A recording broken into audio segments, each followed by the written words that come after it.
মাশাআল্লাহ, পানি খাইতে এদি কতগুলো আপেল বাইসাইতেছে, এনতে একটা খাই। বিসমিল্লাহ। বাহ, আপেলগুলো তো ভারী মিষ্টি। আল্লাহ, এটা আমি কি করতেছি? যে লোকের আপেল এই লোকের আমি না জিগে খাই লেতেছি। এখন আল্লাহর কাছে আমি কি জবাব দিব কোনই তো বুঝতেছি না। মিয়া ভাই, আপনার দেখে মনে হচ্ছে আপনি খুব চিন্তিত। এই আপেলটা এই দিক দিয়ে বাইসে যাইতেছিল, পরে আমি কুড়াই নিছি, কিন্তু এই আপেলের যে মালিক, এই মালিক রে না জিগে আমি আপেলটা খাই লাইছি। আচ্ছা, আপনি কি আপেলের বাগানের মালিক রে চিনেন? অবশ্যই চিনি, ওনার বাড়ি ওই সামনে, শাওন মোল্লার বাড়ি। আপনি কি ওনার বাড়িটা আমার দেখাই দিতে পারবেন? অবশ্যই, আসেন আমার সাথে। চলেন। ওই যে এটাই শাওন মোল্লার বাড়ি, আপনি যান, আমার একটা কাজ আছে। আসসালামু আলাইকুম। ওয়ালাইকুম আসসালাম। কাউসার, আমার বাগানের আপেল না অনেক মিষ্টি। জি হুজুর, আমিও একটা খাইছিলাম, খাইতে খুব সুস্বাদু। দেখতে হবে না বাগানটা কার? আসসালামু আলাইকুম। ওয়ালাইকুম আসসালাম। কে তুমি?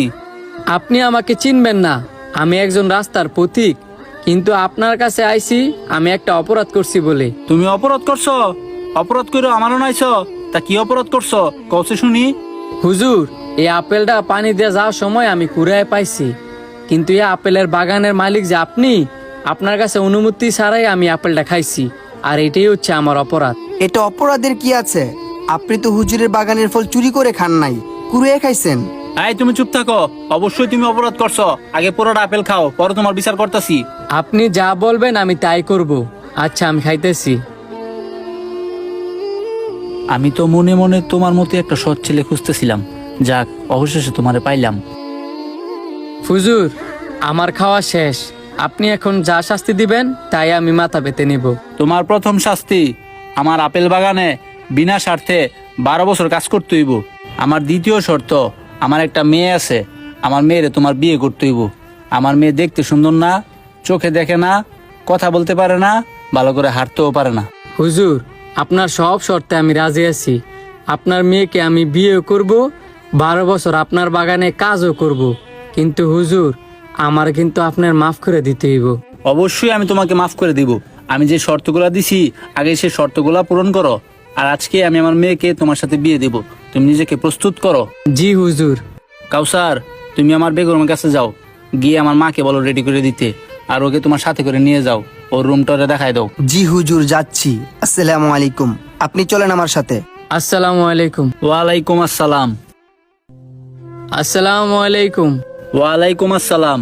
বাবা, তুমি কি কিছু বলবা? জি, বলবার জন্যই আসছি। আপনি আমার সাথে মিথ্যা কথা বললেন কেন? মিথ্যা কথা বলছি?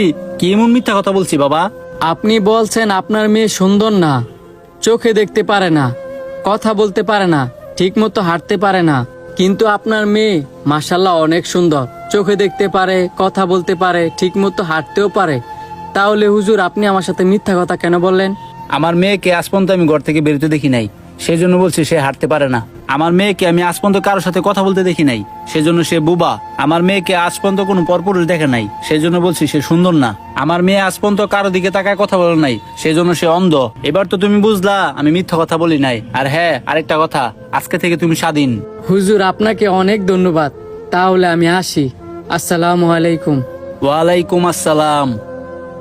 অতীতে আমাদের নবীজিরা আমাদেরকে কি শিখাই গেল, আর বর্তমানে আমরা কি শিখলাম? ভিডিওটা যদি ভালো লাগে